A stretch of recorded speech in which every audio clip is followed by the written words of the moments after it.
la personne du Saint-Esprit. Mais, et c'est la pure vérité que je vais vous dire, si je m'en vais, c'est pour votre avantage.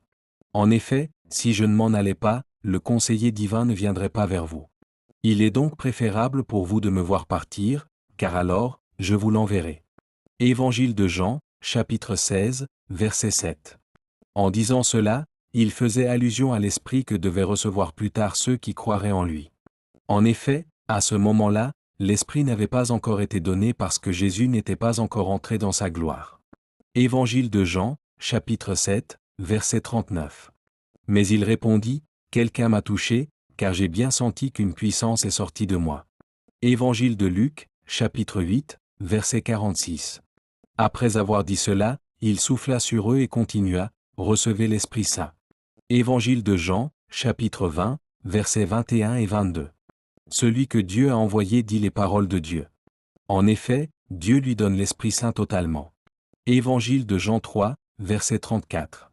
Allez donc, et faites disciples toutes les nations, les baptisant pour le nom du Père et du Fils et du Saint-Esprit. Évangile de Matthieu, chapitre 28, versets 18 et 19. N'attristez pas le Saint-Esprit de Dieu, par lequel vous avez été scellés pour le jour de la rédemption. Lettre de l'apôtre Paul aux Éphésiens, chapitre 4, verset 30. Mais quiconque parlera contre le Fils de l'homme, il lui sera pardonné. Mais à celui qui aura proféré des paroles injurieuses contre le Saint-Esprit, il ne sera pas pardonné. Évangile de Luc, chapitre 12, verset 10. Je ferai reposer mon esprit sur lui et il annoncera la justice à tous les peuples. Évangile de Matthieu, chapitre 12, versets 16 à 18. Et si l'esprit de celui qui a ressuscité Jésus d'entre les morts habite en vous, alors celui qui a donné à Jésus une vie nouvelle fera aussi revivre vos corps mortels par son esprit qui demeure maintenant en vous. Lettre de l'apôtre Paul aux Romains, chapitre 8, verset 11. En effet, je leur ai donné la gloire, le Saint-Esprit, que tu m'as donné, afin qu'il soit un, comme toi et moi nous sommes un. Évangile de Jean, chapitre 17, verset 22.